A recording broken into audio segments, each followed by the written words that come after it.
আমি তো আজকে যুদ্ধের ডিক্লার করে দিলাম স্পিরিচুয়াল গভর্নরের পক্ষ থেকে। ভারতের বিরুদ্ধে একটা কথা বললেও আপনি জাহান্নাম থেকে মুক্তি পাবেন। ভারত বিরোধী যোদ্ধারা জাহান্নাম থেকে মুক্ত আল্লাহ নবী ঘোষণা করেছেন। এই হাদিস আর কত শোনাবো আপনাদেরকে? ভারত বিরোধী যোদ্ধারা জান্নাতি, তারা জাহান্নাম থেকে মুক্ত অলরেডি। কারা কারা জাহান্নাম থেকে মুক্তির সনদ পেতে চান? কারা কারা চান? আল্লাহ আমি তো চাই। আমার মিডিয়া যারা বক্তব্য শুনছেন সবাই চাইবেন। এই ভারত অন্যায় করে, আমরা কখনো তাদের বিরুদ্ধে অন্যায় করিনি, তারা আমাদের বিরুদ্ধে অন্যায় করেছে। সীমান্তে আমরা গুলি করি নাই, তারা গুলি করেছে। আমাদের সকল নদীর গতিপথ আমরা বন্ধ করি নাই, তাদের কোন নদীর গতিপথ আমরা বন্ধ করি নাই, তারা বন্ধ করেছে। গত মধ্যরাতে বাংলাদেশের সচিবালয়ে আগুন দিয়েছে, আগুন দিয়েছে। এইটা সারা বাংলাদেশে আগুন দেওয়ার শামিল। এটা রাষ্ট্রের উপরে আগুন চালিয়েছে ওরা। ভারতের দালাল, রয়ের দালাল, আধিপত্যবাদের দালাল এই দেশে ঘাপটি মেরে আছে। ওরা যদি তওবা না করে, ইস্তেগফার না করে, তাহলে আল্লাহর কসম করে বলছি এই বাংলাদেশের পবিত্র ভূমিতে তাদের থাকার কোনো ঠাঁই হবে না ইনশাআল্লাহ। আগুন দিয়েছে কোনো বুড়া উপদেষ্টার অফিসে না, নাহিদ আর সার্জিস না আসিফ, নাহিদ আর আসিফ যেখানে বসে 7 নম্বর বিল্ডিং, ওইখানে আগুন দিয়েছে। বুঝতে পারছেন যে নাহিদ আর আসিফের উপরে কেন এত ক্ষোভ? নাহিদ বলেছিল এই বাংলাদেশ ইসলাম দিয়ে আমরা চালাবো। হ্যাঁ, ওইটা সহ্য হয় নাই। বাংলাদেশে 2টা গভর্নর আছে, একটা হলো ফিজিক্যাল ডক্টর ইউনূস সাহেব যেটার প্রধান, আর একটা আধ্যাত্মিক গভর্নর আছে যেটার প্রধানকে ওটা বলবো না, কিন্তু সেটা আরো শক্তিশালী। এটা আধ্যাত্মিক সরকার। আধ্যাত্মিক সরকারের পক্ষ থেকে যেই মাত্র আমার সেক্রেটারি, ফিজিক্যাল সরকারের সেক্রেটারিয়েটে আগুন দিয়েছে ইসলামের কারণে অথবা সমন্বয়কদের প্রতি হিংসা বিদ্বেষের কারণে, আধ্যাত্মিক সরকারের পক্ষ থেকে যুদ্ধ ডিক্লার করে দিলাম আজকে। লড়াই লড়াই লড়াই চাই, লড়াই করে বাঁচতে চান কে? শুধু লড়াই করে মরতে চাই, লড়াই করে বাঁচতে চাই, 2টাই করবেন নাকি? বাঁচলে গাজী, মরলে শহীদ। স্লোগানটা ঠিক করেন। বাংলাদেশে এখন যা ওয়াজ করা হবে সব ঠিকঠাক, কোনো ভুল ওয়াজ আর করা হবে না, কোনো ভুল স্লোগানও দেওয়া হবে না। লড়াই লড়াই লড়াই চাই, লড়াই করে তারপরে কি কইবেন? লড়াই করে মরতে চাই না, আগে কইবেন লড়াই লড়াই লড়াই চাই, লড়াই করে মরতে চাই। এটা সঠিক। সাহাবীরা কোনো দেশে গেলে, ইসলামের দাওয়াত নিয়ে গেলে, ওরা যদি দাওয়াত কবুল না করতো, তারা বলতেন তাহলে ট্যাক্স দাও, নিরাপত্তা ট্যাক্স দাও, আমরা তোমাদের নিরাপত্তার সব করব, মারামারি করব না। ট্যাক্স যদি না দাও, আগামীকাল সূর্য ওঠার সাথে সাথে এমন এক জাতির মুখোমুখি হতে হবে, তোমাদের কাছে মদ যত প্রিয় তাদের কাছে মৃত্যু তার চেয়েও বেশি প্রিয়। আল্লাহু আকবার। তাহলে কোরআন হাদিসের দৃষ্টিতে বাংলাদেশের এই স্লোগানটা আজকে ঠিক করে নেই। লড়াই লড়াই লড়াই চাই। এখানে একটু গন্ডগোল আছে, লড়াই চাওয়াটা ঠিক না। নবীজি বলেছেন লা তাতামান্নাউ লিকা আল আদু, কখনোই শত্রুর সামনে, শত্রুর মুখোমুখি হওয়ার আকাঙ্ক্ষা আল্লাহর কাছে করো না। ইসলাম অশান্তি চায় না। তাহলে লড়াই লড়াই লড়াই চাই, এটা হয় না। কি তাহলে কি হবে? লড়াই লড়াই লড়াই হবে, মারতে আসলে যুদ্ধ হবে। হ্যাঁ, মোটামুটি ঠিক হয়ে আসতেছে। লড়াই লড়াই লড়াই হবে, মারতে আসলে যোদ্ধা হবে নাকি ইনশাআল্লাহ। তাহলে লড়াই লড়াই লড়াই হবে, এটা হলো একটা কমন কথা হবেই, যুদ্ধ একটা আসতেছে এটা হবে, লড়াই লড়াই লড়াই হবে, মারতে আসলে মরতে হবে নাকি, মারতে আসলে যে মারতে আসবে তার মরতেও হবে। আল্লাহ তাআলা আপনি শুনতেছেন, আমরা কিন্তু যুদ্ধ চাই নাই, যুদ্ধ যারা আমাদের উপর চাপাবে তাদেরকে আমরা মারবো ইনশাআল্লাহ। না কে কে মুনাফিকের উপর মরতে চান, মুনাফিকের শাখার উপরে মরতে চান, কে আছেন হাত তোলেন না।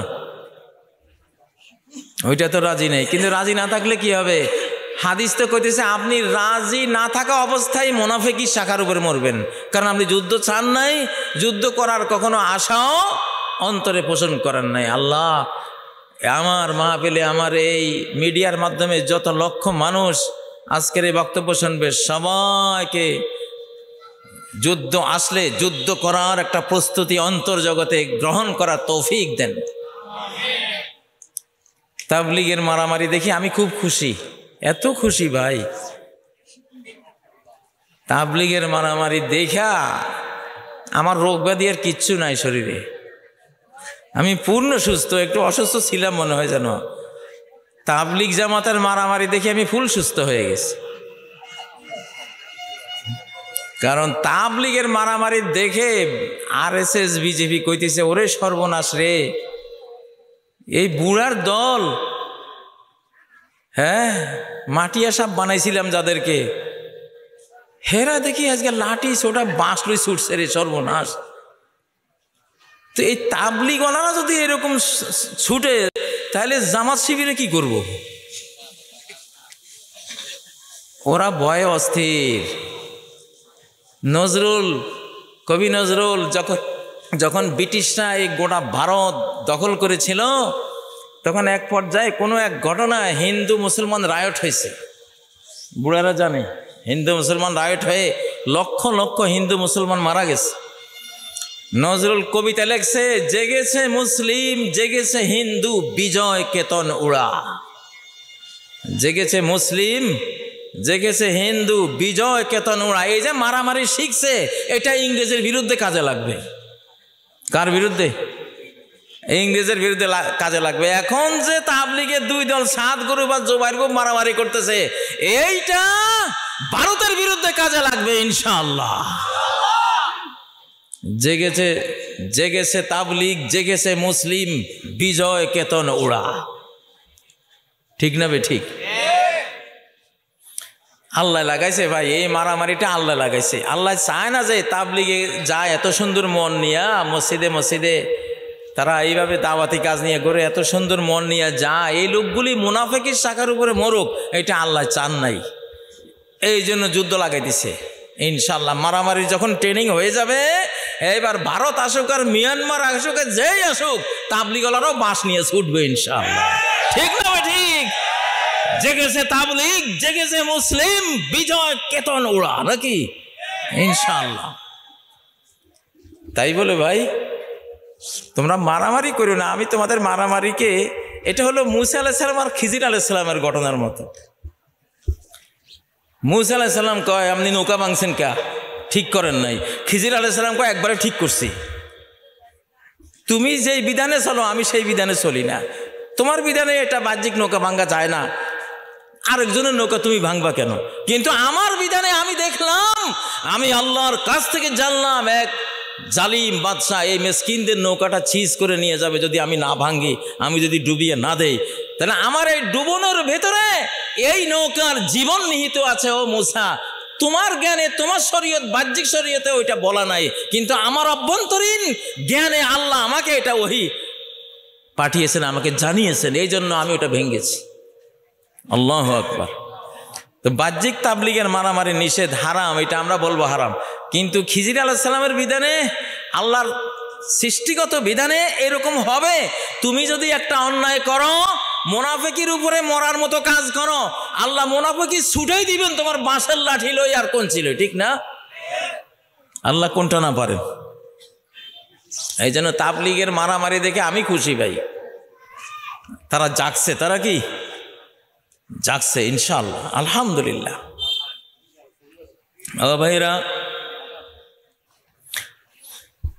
Red alert. আমি আজকের এই মাহফিল থেকে বাংলাদেশের সকল খতিব, মসজিদের খতিব, সকল মসজিদের ইমাম, সকল মসজিদের মুয়াজ্জিন, সভাপতি, সেক্রেটারি, কমিটি, সকল ওলামা, মাশায়েখ, পীর, সকল ওয়াইজিন, মুফাসসিরিন, ছাত্র, সেনা, জনতা, সবাইকে আমি রেড অ্যালার্ট জানাচ্ছি। সবাই সতর্ক থাকুন, প্রস্তুত থাকুন।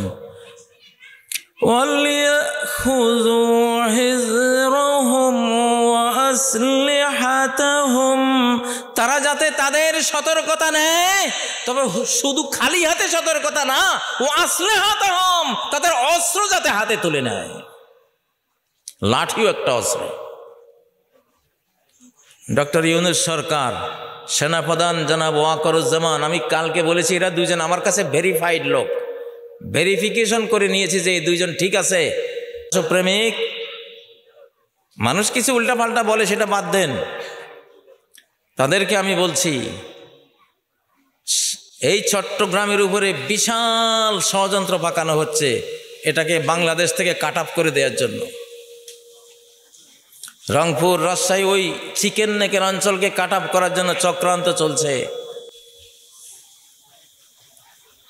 নবীজির যুগে সেনাবাহিনী কেমন ছিল কে বলতে পারেন?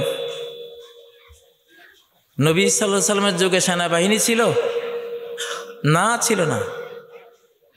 ওনার বেতন পোষা কোনো সেনাবাহিনী ছিল না, বেতন পোষা কোনো পুলিশ ছিল না, বেতন পোষা কোনো বিচারক। হযরত ওমর প্রধান বিচারক ছিলেন, আবু বকরের আমলে 2 বছর চিফ জাস্টিস হিসেবে দায়িত্ব পালন করেছেন, একটা বিচারও আসে নাই ওনার কাছে। আবু বকরকে বললেন, আবু বকর ইয়া খলিফাতা রাসূলিল্লাহ, শুধু শুধু কেন আমি রাষ্ট্রীয় কোষাগারের কিছু পয়সা নেব প্রধান বিচারপতি হিসেবে? একটা মামলাও তো নাই। ইসলাম এমন এক সমাজ গড়ে দিয়েছে যেন একটা ফেরেশতার সমাজ। আল্লাহু আকবার। কোনো মামলা নাই, কোনো ঝগড়া নাই, কোনো চুরি নাই, কোনো ডাকাতি নাই, কোনো ধর্ষণ নাই, কারো অধিকার হরণের কোনো প্রচেষ্টা অপচেষ্টা কোথাও নাই। কিসের আমি বিচার করব? এমন একটা সমাজ। আল্লাহু আকবার। এই কোরআন উপহার দিয়েছে, এখানে বিচারক লাগে না। আল্লাহু আকবার। তার প্রত্যেকটা উম্মত এক একজন সৈনিক ছিল। প্রত্যেক উম্মত কি ছিল? প্রত্যেক সাহাবী এক একজন সৈনিক। ও ইন্না জুনদানা লাহুমুল গালিবুন।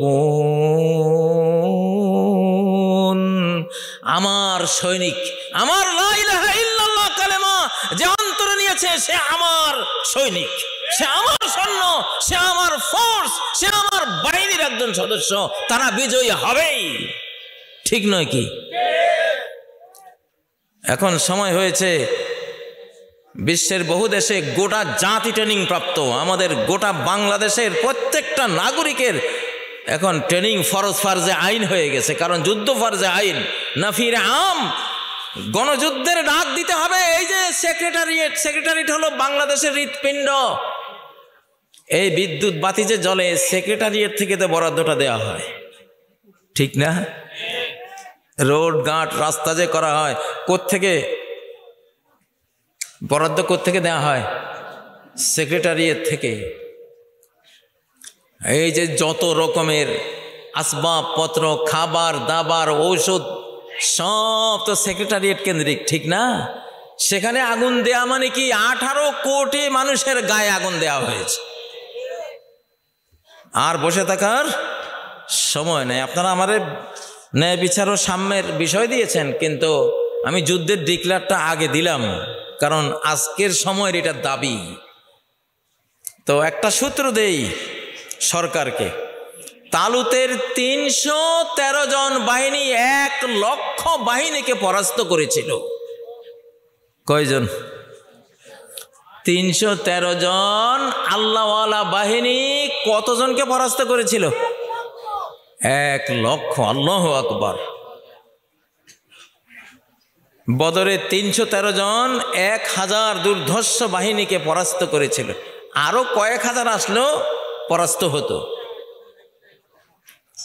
একটা হাদিস সরকারকে দিচ্ছি, সেনাবাহিনীকে দিচ্ছি, আপনারাও শোনেন।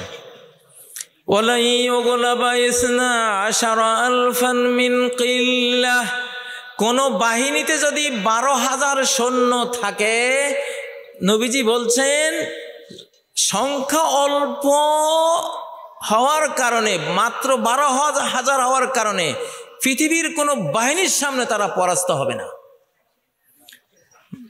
সৈন্য সংখ্যা 12,000 হলে এই 12,000কে কেউ পরাজিত করতে পারবে না সংখ্যার দিক থেকে, যে সংখ্যা মাত্র 12,000।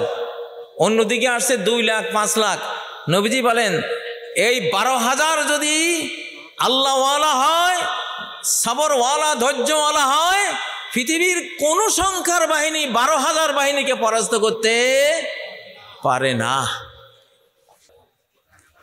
বাবরের পানিপথের যুদ্ধ, সম্রাট বাবর পানিপথে যে যুদ্ধ করেছিলেন, 12,000 সৈন্য নিয়ে আসছিলেন। মনে হয় এই হাদিসের কারণে, তিরমিজির এই হাদিসটার কারণে, ওরা হাদিস পড়তো, হাদিস জানতো। তিনি 12,000 সৈন্য নিয়ে এত বিশাল ভারতবর্ষের উপরে হামলা করেছেন। 1,80,000 বাহিনীকে মাত্র 12,000 দিয়ে পরাজিত করে ভারতে মোগল সাম্রাজ্যের পতাকা উড়িয়ে দিয়েছে, ইসলামের পতাকা উড়িয়ে দিয়েছে। নবীজির কোনো নিয়মিত সৈন্যবাহিনী ছিল না, প্রত্যেক সাহাবী ছিল তার সৈন্য, প্রত্যেক সাহাবী ফৌজ, প্রত্যেক সাহাবীর বাড়িতে তীর, তরবারি, সাজোয়া, হেলমেট, ওই যুগের সকল অস্ত্র ছিল। ডক্টর ইউনুস সাহেব, মাননীয় ওয়াকারুজ্জামান সাহেব, গোটা বাংলাদেশকে সৈন্যে পরিণত করুন। যদি আপনারা এটা পারমিশন দেন, এখন পারমিশন চাচ্ছি। যদি আমরা আক্রান্ত হই, খালি হাতে থাকা অবস্থায় কোনো পারমিশন চাইব না, নিজেরাই নিজেদের বাঁচার সকল আয়োজন আমরা জনগণ করতে বাধ্য হব, ঠিক নয় কি? ইনশাআল্লাহ। তখন আর আপনাদেরকে জিজ্ঞাসা করব না, বাঁচার জন্য যা লাগে, স্বাধীনতা অখণ্ডতার জন্য যা লাগে তা করতে কারা কারা রাজি আছেন? হাত তোলেন। লিল্লাহে তাকবীর, লিল্লাহে তাকবীর।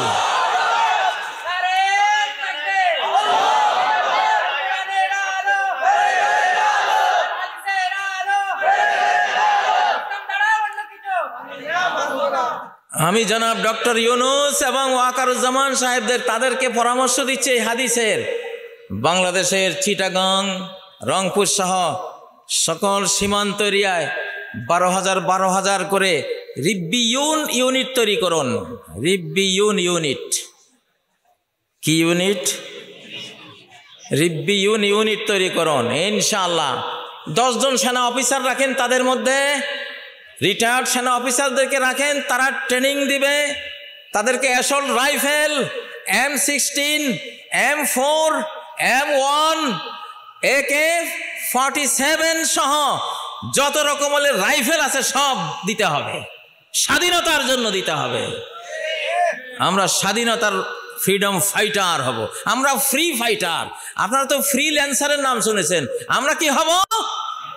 ফ্রি ফাইটার হব আল্লাহর জন্য। কার? আমি যে রিব্বিউনের কথা বলছি, রিব্বিউন ইউনিট কি আপনারা একটু জেনে নেন, ওইটা বলে আপনাদের দেওয়া বিষয় আমি যাব। কি ইউনিটের কথা বললাম? রিব্বিউন মানে আল্লাহ প্রেমিক, আল্লাহওয়ালা। কি? আল্লাহওয়ালা। ভারতের বিরুদ্ধে একটা কথা বললেও আপনি জাহান্নাম থেকে মুক্তি পাবেন। ভারত বিরোধী যোদ্ধারা জাহান্নাম থেকে মুক্ত, আল্লাহ নবী ঘোষণা করেছেন। এই হাদিস আর কত শোনাবো আপনাদেরকে? ভারত বিরোধী যোদ্ধারা জান্নাতি, তারা জাহান্নাম থেকে মুক্ত অলরেডি। কারা কারা জাহান্নাম থেকে মুক্তির সনদ পেতে চান? কারা কারা চান? আল্লাহ, আমি তো চাই। আমার মিডিয়া যারা বক্তব্য শুনছেন সবাই চাইবেন। এই ভারত অন্যায় করে, আমরা কখনো তাদের বিরুদ্ধে অন্যায় করিনি, তারা আমাদের বিরুদ্ধে অন্যায় করেছে। সীমান্তে আমরা গুলি করি নাই, তারা গুলি করেছে। আমাদের সকল নদীর গতিপথ আমরা বন্ধ করি নাই, তাদের কোন নদীর গতিপথ আমরা বন্ধ করি নাই, তারা বন্ধ করেছে। এই ছোট্ট বাংলাদেশ, তাদের যেই জাতীয় আয় রেমিটেন্স, এই রেমিটেন্সের দ্বিতীয় বৃহত্তম বিলিয়ন বিলিয়ন বিলিয়ন ডলার তারা চুষে নিয়ে যায় জোকের মতো ছোট্ট বাংলাদেশ থেকে, এই বাংলাদেশ থেকে।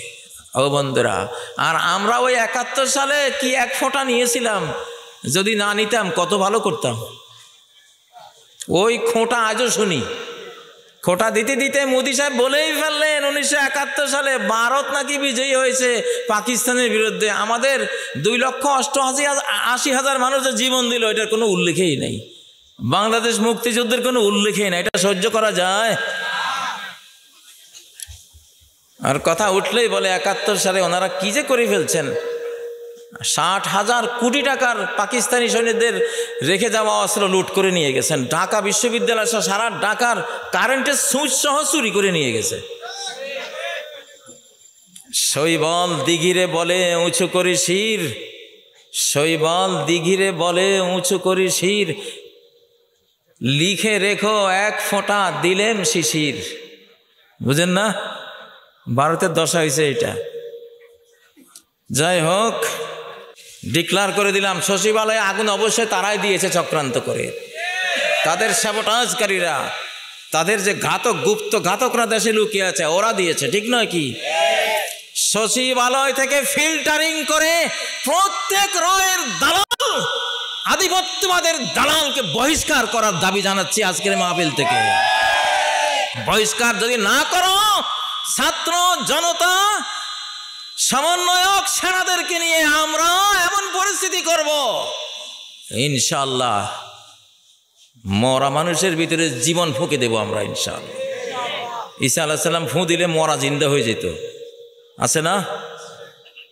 আল্লাহ কি না পারেন। মরা বলতে এখানে ওই মরা না রে ভাই, মরা মানে হলো এই যে তাবলিগওয়ালারা আমাদের বুড়া থুড়া, এই যে আদা মরা না, কিভাবে জিন্দা হয়ে গেছে আমাদের স্লোগানে, আমাদের অগ্নি ঝরা বক্তৃতার ছোটে আদ মরারা সব কি হয়ে যাবে, যুবক হয়ে যাবে। মুসলমান আমার বুড়া হয় কেমনে? আমার বাবা 86 বছর বয়সে, ওনারে কেউ বুড়ো বললে উনি হাতা খিঁচাইতো। আমার মধ্যে বুড়ার কি দেখলি তুই?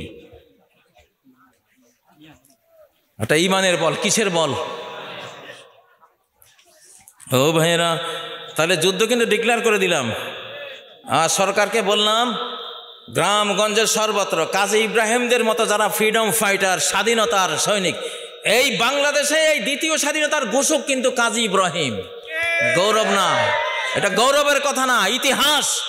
ইতিহাস 2021 সালে 27 সেপ্টেম্বর যখন ঘেরাও দিয়েছিল আমার বাসাটা, রয়ের স্তূপের মাঝখানে দাঁড়িয়ে আমি তো স্লোগান দিয়েছিলাম সবার আগে, স্বাধীন বাংলাদেশ জিন্দাবাদ, মুক্ত বাংলাদেশ জিন্দাবাদ, হিন্দুস্তানি রাজাকার ধর ধর মার মার, এই স্লোগান এই বান্দা দিয়েছিল। সেই স্লোগানও ছিল রাব্বুল আলামিন শাহের কাছে একটা দোয়াও ছিল, একটা প্রেয়ারও ছিল, তিনি কবুল করেছেন। এটা আলেমদের, এই দ্বিতীয় স্বাধীনতার রূপকার থিঙ্কার হলো আলেম সমাজ। আলেম সমাজ তাদের আল্লাহর সাথে যোগাযোগ করে এমন এক আবহ দেশে তৈরি করেছে, শিশুরা পর্যন্ত যুদ্ধে ঝাঁপিয়ে পড়েছিল, কিশোর তরুণ না, আমাদের মা জাতি পর্যন্ত সে যুদ্ধে ঝাঁপিয়ে পড়েছিল, ঠিক নয় কি?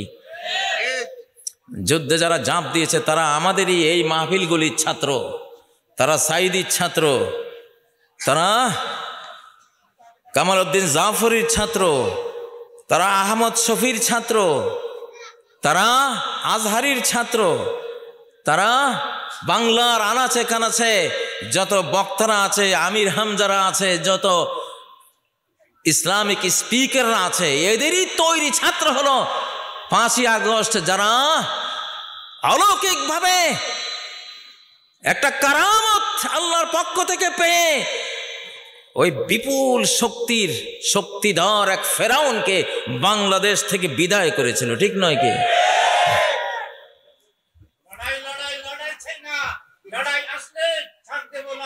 আলহামদুলিল্লাহ, আলহামদুলিল্লাহ। আমরা কিন্তু লড়াই চাই না, লড়াই আসলে ছেড়ে দেই না, লড়াই আসলে ছেড়ে দেই না, ঠিক না কথা? আমরা ডিফেন্সিভ জাতি, আমরা অফেন্সিভ না, আমরা আক্রমণ করতে যাই না কারো দেশে। আক্রমণ করতে আসলে এই বাংলাদেশে ঢুকার 100টা রাস্তা আছে, মারতে আসলে পালাবার রাস্তা একটাও নাই। বাংলাদেশে ঢোকার জন্য রাস্তা কয়টা আছে? 100টা আছে, কিন্তু মারতে আসলে পালাবার রাস্তা একটাও নাই। এটার একটা ঘটনা বড়াই বাড়িতে ঘটেছিল। যারা আমাদের সীমানায় ঢুকে পড়েছিল 3 শতাধিক লাশ ফেলে পালাতে চেয়েছিল, পালাতে পারে নাই, পালাতে গিয়েও মরে গেছে। তাহলে বাংলাদেশ কি ভয়ঙ্কর দেশ, জোয়ার ভাটার দেশ, সকালে জোয়ার বিকালে ভাটা, বাবারে মারাত্মক দেশ। এটা মুহূর্তে ফুঁসে উঠে আবার ঠান্ডা হয়, আবার ফুঁসে ওঠে। জোয়ার ভাটার দেশের মানুষকে কন্ট্রোল করা যায় না। এই দেখবা যে মনে হয় যেন নাই, গেছে, শেষ হয়ে। আরে আল্লাহ রে, কয় ঘন্টা পরে দেখা যায় 2 কুল ছাপিয়া মাতিয়া ছুটিয়া চলে, ধারা করো তোর, ঠিক না? এটা সেই দেশ। জোয়ার ভাটার দেশের মানুষকে কন্ট্রোল করা যায় না। যাই হোক, আপনারা তো প্রস্তুত আলহামদুলিল্লাহ। আমার ওয়াজ হয়ে গেছে আজকের ভাই। ওই যে 12,000 বাহিনীর কথা বলছি, আল্লাহ যদি বাংলাদেশ সরকার যদি এটা অ্যাকসেপ্ট করেন, জেনারেল ওয়াকার আপনারা নেন, আমি কাজী ইব্রাহিম 12,000 ফ্রি ফাইটার আমি পুষবো ইনশাআল্লাহ। আমি যেখানে থাকবো সেখানে বিমান বিধ্বংসী কামান বসাবো ইনশাআল্লাহ। যত রকমের মারণাস্ত্র, এখন আর জায়গা জমি আলমারি আর কিনা কয় ওয়ার্ড্রপ হাবি যাবি না কিনে কি কিনবো? আমি প্রতিদিন কতবার কল্পনা করি, আমার আল্লাহ নবী মসজিদে ইমামত করতে গিয়ে একটা তলোয়ার কাঁধে নিয়ে ইমামত করেছেন, ঠিক না? সশস্ত্র অবস্থায় থাকবে মুমিন, সবসময় সশস্ত্র অবস্থায় থাকবে। সেনাবাহিনী আপনারা শুনেন আল্লাহ কি বলেছেন, অলিয়া খুজু হেজরাহম, মুমিনরা যাতে তাদের সতর্কতা গ্রহণ করে এবং অস্ত্র তারা যাতে সাথে রাখে, অস্ত্র থুয়ে। এটা হলো সূরা আন-নিসার কত নম্বর আয়াত? সূরা আন-নিসার 102 নম্বর আয়াত। পিলখানায় যে আমাদের বাংলাদেশের সেদিন মানে সেনাশক্তিটা প্রায় ধ্বংস হয়ে গিয়েছিল, ঠিক না?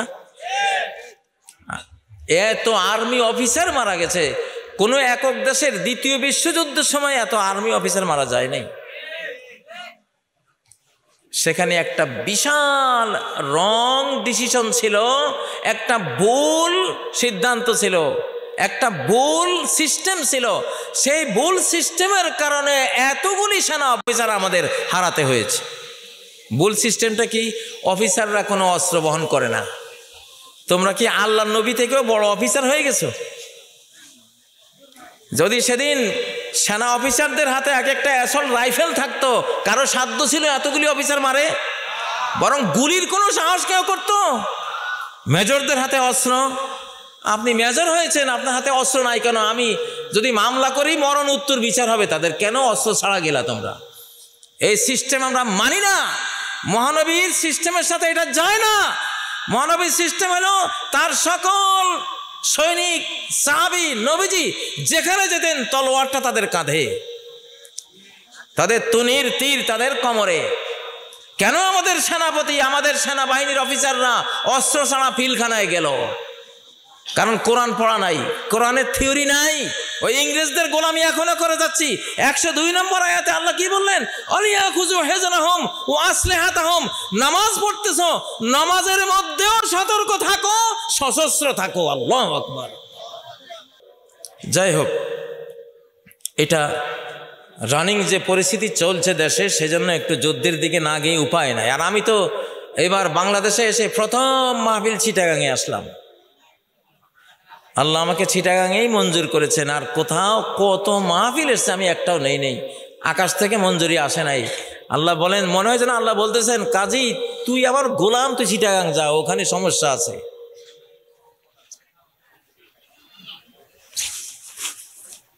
ওখানে গিয়া যুদ্ধের কমান্ড করবি, ওখানে যা। মরাগুলিরে জিন্দা করিয়া। আমার একটা ইতিহাস আছে, জামিয়া কাসিমে আমি 30 বছর হাদিস পড়াইছি, মাঝে মধ্যে জামাত শিবিরের মিছিলে নেতৃত্ব দিয়েছি, খুব কম। যখনই কোনো মিছিলের প্রয়োজন হতো আমাকে দাঁড়া করে, হুজুর আপনি একটু বলে দেন, আপনি বলে দিলে একটা ছাত্র বাড়ি এই মাদ্রাসায় থাকবে না, সব রাস্তায়। আমি এমন কিছু কমান্ডিং বক্তৃতা করতাম, বক্তৃতা ছোটে আমাশার রোগী, গ্যাস্ট্রিকের রোগী জ্বর টর লইয়া শুদ্ধ রাস্তায় পড়তো। সত্য কি নাই যে একজন আছে এখানে, দাঁড়াও তো তুমি কোন একটা আজকাল সাক্ষী না হলে, এই যে আমার ছাত্র, ও জিজ্ঞাসা করেন সত্য কইছি কিনা, হ্যাঁ বলছে জি জি বলছে। ওই দেখতে ছোট হইলে কি হবে, অনেক বড় বুদ্ধিজীবী। ওর এক ভাই ঢাকা বিশ্ববিদ্যালয়ের সাংবাদিকদের সভাপতি, এতটুকু, সেটাও আমার ছাত্র। ঢাকা বিশ্ববিদ্যালয়ের সাংবাদিকদের সভাপতি হওয়া কি ছোট বিষয়? বড় বিষয়। এক সময় ছিল, খুব দাপটে সভাপতি ছিল। ছাত্রলীগের সেক্রেটারি জেনারেল আমারই ছাত্র SM জাকির, মন্ত্রীর মতো চলতো, ওটাও আমার ছাত্র, আর শিবির করতো। কিন্তু ওখানে গিয়ে ছাত্রলীগের সেক্রেটারি জেনারেল। আমরা বলে দিয়েছি, আমরা শিক্ষা দিয়েছি যে যখন দেখবা যে তোমারে সন্দেহ করে, তুমি সমস্যা কি, কৌশল আর হারবু খাদা, যুদ্ধ হলো কৌশলের নাম, কৌশলে জীবন বাঁচাবা, যেই কৌশল যখন নিতে হয় নিবা। প্রিয় বন্ধুরা, এবার আপনাদের বিষয়ে একটু আসি। সাম্য ও ন্যায় বিচার, সাম্য আর ন্যায় বিচার। এবার তো বৈষম্যের বিরুদ্ধেই তো আন্দোলনটা উঠছিল নাকি? বৈষম্য বিরোধী কোটা আন্দোলন না, সাম্যের জন্য ছাত্ররা আন্দোলন করেছে। ছাত্ররা চেয়েছিল কোটা। প্রায় 40 বছরে মাহফিলের মধ্যেও আমি আছি, 25 বছর media, television, BTV, ATN Bangla, NTV, যত বড় বড় সবগুলিতে কাজ করেছি। তো সেই অভিজ্ঞতা নতুন বাংলাদেশে আপনাদেরকে দেব ইনশাআল্লাহ, নতুন করে দেব। দেওয়ার জন্যই কিন্তু বাংলাদেশে ঢুকছি, নাহলে ঢুকতাম না। আমার টার্গেট ছিল বাইতুল মুকাদ্দাস, বাইতুল মুকাদ্দাস কেন্দ্রিক আমার বাকি জীবনটা আমি সেখানে সংগ্রাম করব, সেই জন্য আমি বেরিয়ে গেছিলাম। কিন্তু আমার বাংলাদেশ দুরবস্থায় পড়বে এই ভেবে আমি এখানে ঢুকছি ইনশাআল্লাহ। আমি সংসার করার জন্য বাংলাদেশে ঢুকি নাই, যুদ্ধ করার জন্য ঢুকছি। এই জন্য লড়াই চলবে ইনশাআল্লাহ। কারা কারা আমাদের সাথে থাকবেন? কারা কারা? আল্লাহ কবুল করেন, মুনাফিকি থেকে বাঁচান।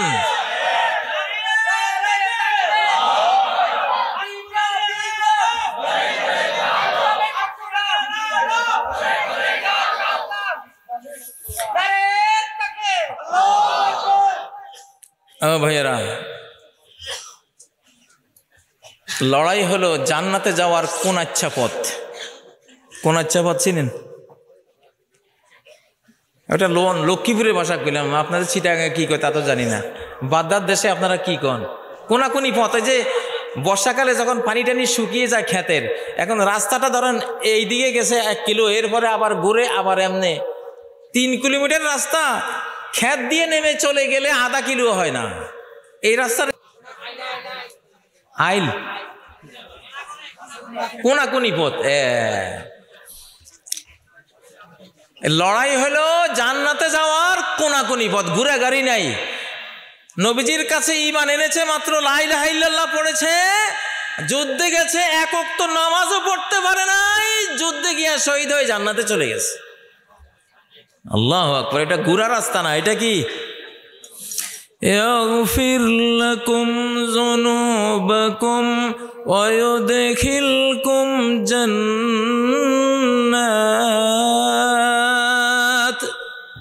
যুদ্ধে যাও, সমস্ত গুনাহ আল্লাহ ক্ষমা করে দেবেন। সমুদ্রের যুদ্ধে মারা গেলে ঋণ সহ মাপ, ঋণটাও মাপ। স্থলযুদ্ধে, মাটির যুদ্ধে মারা গেলে সব গুনাহ মাফ হয়, তবে মানুষের ঋণটা মাফ হয় না। সমুদ্র যুদ্ধে মরলে ঋণ শুদ্ধ মাফ। ঋণ যে পাওনাদার, তার পাওনাটা আল্লাহ নিজের থেকে আল্লাহ শোধ করে দেন। আল্লাহু আকবার। চিটাগাংয়ের মানুষদের তো নাবিক হয়ে যুদ্ধ করারও সুযোগ আছে না নাই?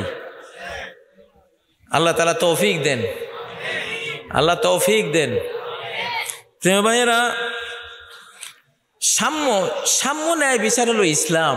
ইসলামের মানে সাম্য। লিয়াকুমান নাসু বিল কিসত, সূরা আল হাদিদের 25 নম্বর আয়াত। আল্লাহ তাআলা নবী পাঠানোর উদ্দেশ্য কি? বাইয়ানাত, স্পষ্ট দলিল, কিতাব, আকল, বিবেকে সব দেওয়ার উদ্দেশ্য কি? একটাই উদ্দেশ্য, লিয়াকুমান নাসু বিল কিসত, যাতে মানব জাতি কি কায়েম করতে পারে? ইনসাফ কায়েম করতে পারে। সুবহানাল্লাহ। তাহলে ইনসাফ করবেন কি দিয়া? কোরআন দিয়া। কোরআন ছাড়া কি ইনসাফ হয়? আমারা যে ধরে নিছিলেন, আলেমদেরকে যে ধরা হয়েছিল, আলেমদেরকে যে ধরা হয়েছিল, সাইদি সাহেবকে যে আটক করা হয়েছিল, নিজামী ভাইদেরকে যে ফাঁসি দেওয়া হয়েছিল, ইনসাফ হয়েছে? আরে বাবা, অপরাধ প্রমাণিত হওয়ার আগেই তুমি বলো আসামি। তুমি আমারে কেমনে আসামি কইলা? তুমি আমারে আসামি যে কইলা, কত বড় অবিচার করলা তুমি। কেন আমারে আসামি বললা? আগে বিচারক বলবে, রায় দিবে যে হ্যাঁ তিনি এই অপরাধ করেছেন, দলিল, সাক্ষী, প্রমাণে এটা এস্টাবলিশড হয়ে গেছে, প্রমাণিত হয়ে গেছে। তখন আপনি বলতে পারেন আমি কি অপরাধী বা আমি একজন আসামি। আপনি ধরিয়ে হ্যান্ডকাপ দিয়ে দিলেন, দিয়া কইলেন উনি কি? আমারে যে ধরা হয়েছিল, হাজার হাজার আলেমদেরকে ধরা হয়েছিল, মামুনুল হক সাহেব যে ধরা হয়েছিল, কোনো মামলা ছিল ধরার সময়? মামলাই তো নাই। আমারে ধরে ওনারা হ্যান্ডকাপ, মানে যেমন ভেড়া আর গরু ছাগল নিতেছে আর কি। এই অসভ্য বিধান, এই চেঙ্গিস খানের বিধান, এই জালিমের বিধান কোরআন দিয়ে উড়িয়ে ফুড়িয়ে দেব ইনশাআল্লাহ। এইসব জোর জুলুমের অন্যায় বিধান আমরা রাখবো না এই বাংলাদেশে। কত কষ্ট পেয়েছি, কত আঘাত লেগেছিল।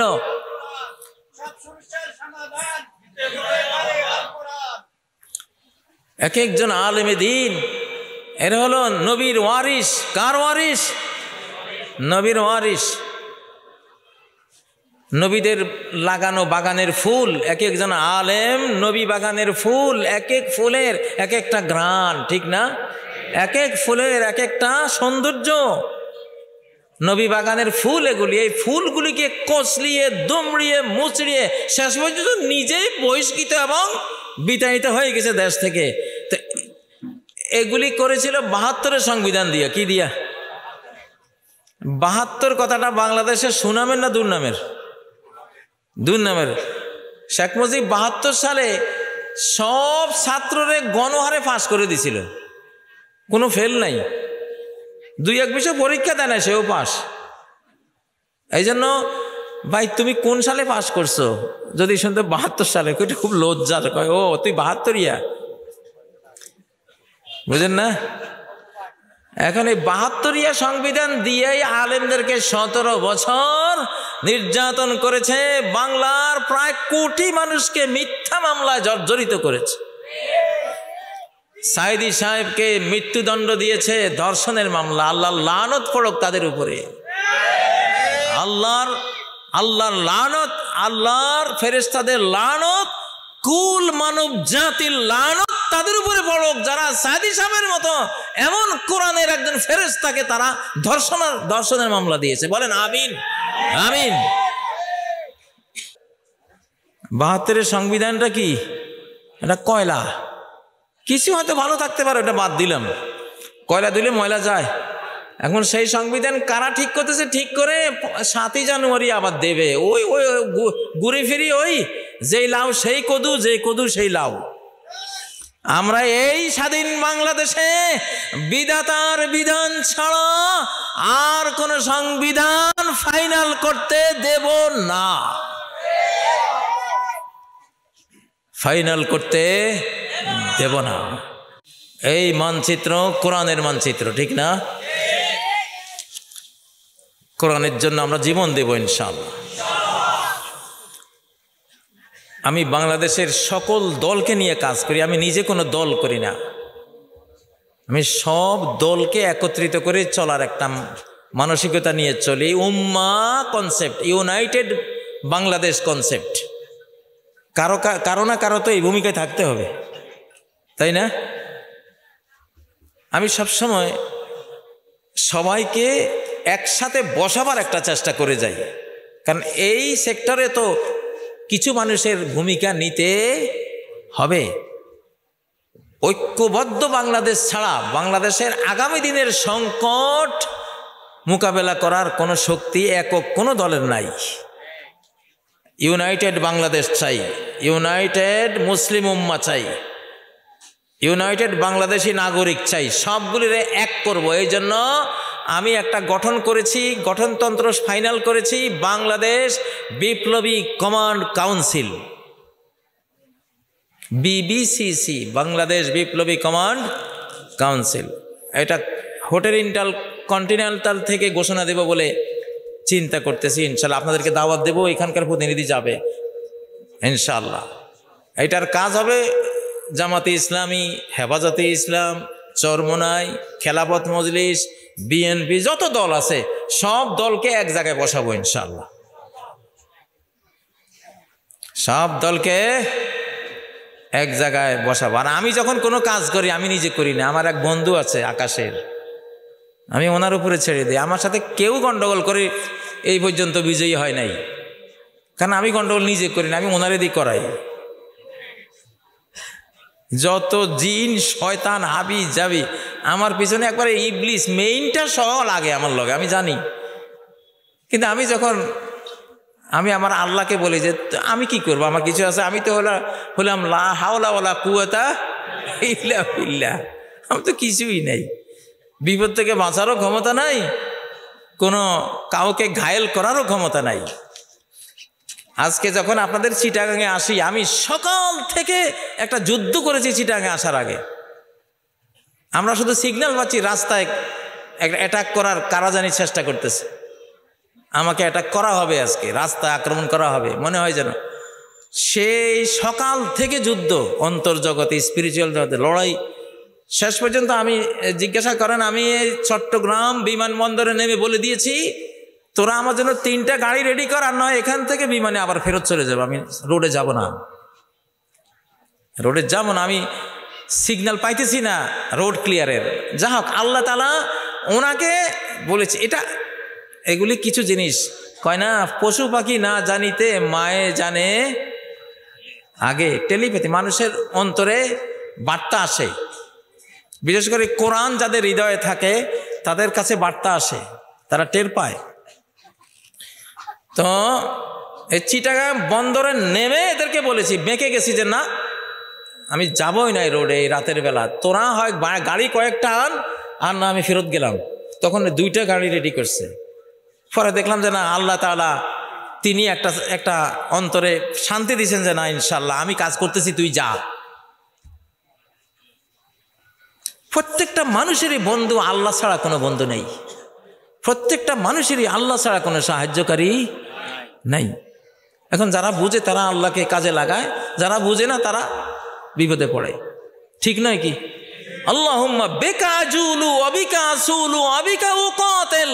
নবীজি যুদ্ধের মাঠে যেতেন, গিয়ে বলতেন আল্লাহুম্মা বিকা আজুলু, আমার হাতে তলোয়ার আছে বাট তলোয়ার দিয়ে লড়ি না, আমার হাতে বল্লম আছে বল্লম দিয়ে লড়ি না, আমার কাছে তীর আছে তীর দিয়ে যুদ্ধ করি না, আমার কাছে হেলমেট বর্ম সব আছে এগুলো দিয়ে বাঁচি না। বেকা আজুলু, আমার যত স্পন্দন, আমার যত মুভমেন্ট হে আল্লাহ তোমাকে দিয়ে আমি করি। কাকে দিয়ে? আল্লাহকে। সাইয়্যিদুল মুরসালিন যদি আল্লাহকে দিয়ে মুভমেন্ট করেন, আপনি কারে দিয়ে করবেন? আপনার কোনটা উচিত? কোনটা? মুসলমান কাজে লাগবে, সামনে চিটাগে মানুষের সবার আগে কাজে লাগবে। কাকে দিয়ে মুভমেন্ট করবেন? আল্লাহুম্মা বিকা জুল, আল্লাহ একমাত্র তোমাকে দিয়েই মুভমেন্ট করি, রণপ্রস্তুতি গ্রহণ করি, আর কোনো কিছু দিয়ে না, আর কাউকে দিয়ে না, আমার নিজেকে দিও না, কারণ আমার নিজেরও কিছুই নেই, আমি নিজে তো ফকির, তোমার ফকির, আমার মাও ফকির নি, আমার বাবাও ফকির, সব তো ফকিরের গোষ্ঠী, কিছুই তো নাই, যা আছে কার কাছে?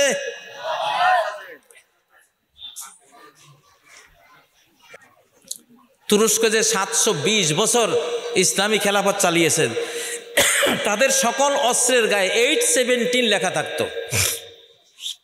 কি লেখা থাকতো? 817। এখনো তাদের অনেক ক্ষেপণাস্ত্র, বাইরেক্টার TB2, তারপরে আরো বিভিন্ন ওরা কি যে অনেক কিছু ওরা বানাইছে না, আকিনজি, এটা সেটা বাংলাদেশে আসতেছে। এগুলিতে একটা সংখ্যা থাকে 817।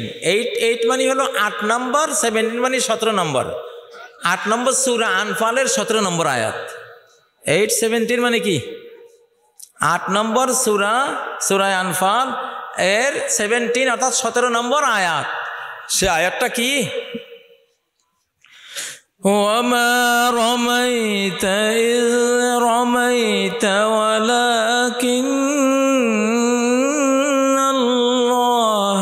রামা। ওরে মুহাম্মদ, ওরে আমার হাবিব, ওরে আমার দোস্ত, তুই যখন বদর যুদ্ধে, হুনাইন যুদ্ধে এক মুষ্টি বালি নিয়ে মেরেছিস, তুই তো মারলি না, মেরেছি তো আমি আল্লাহ। আল্লাহু আকবার। যার ফলে প্রত্যেকটা কাফেরের চোখে এক মুঠ করে গিয়ে লাগছে, মুখে চোখে মেরেছেন এক মুঠ, ওটা হয়ে গেছে হাজার হাজার মুঠ। ওটা করেছেন কে? আল্লাহু আকবার। এটারে বলে 817। এটারে বলে কি? আমি কিন্তু এখন ওয়াজ করি না, আমি কতগুলো নির্দেশনা দিয়ে যাই, কতগুলো ইনফরমেশন দিয়ে যাই, যেটা আগামী বাংলাদেশে কাজে লাগবে, এই সাতকানিয়ার মানুষদেরও কাজে লাগবে ইনশাআল্লাহ। পড়েন আয়াতটা, ওয়ামা রামাইতা ইয রামাইতা ওয়ালাকিন্নাল্লাহা রামা।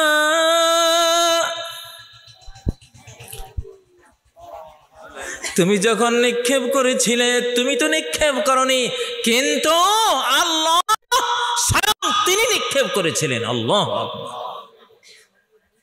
আফগানিস্তানে এক মুঠি বালি মুজাহিদরা মেরেছিল, সোভিয়েত ট্যাঙ্কের দিকে, ট্যাঙ্ক উড়ে চলে গেছে। আল্লাহু আকবার। কোরআনে যে নবীর এক মুঠি বালির ঘটনা শুনিয়েছেন, এটা কি এই জন্য শুনিয়েছেন যে তোমরা শুনবা আর একটু উহা করবা? না, এটা বরং এই জন্য শুনিয়েছেন যে এটা রয়ে গেছে এই শক্তি এখন ওই উম্মতের মধ্যে। কিয়ামত পর্যন্ত এক মুঠি বালির মধ্যে যে কোনো ট্যাঙ্ক সাজোয়া উড়িয়ে দেওয়ার একটা ক্ষমতা থাকবে, যদি নিক্ষেপকারী এটা মনে করে আমার এই হাতের উপরে আল্লাহর হাত সক্রিয় আছে। ইয়াদুল্লাহি ফাওকা আইদিহিম, তাদের হাতের উপরে কার হাত? তাদের দৃশ্যমান হাতের উপরে আল্লাহর অদৃশ্য হাত ক্রিয়াশীল রয়েছে, এই জন্য এই ক্ষমতা। আল্লাহু আকবার। কাজে লাগবে কিনা?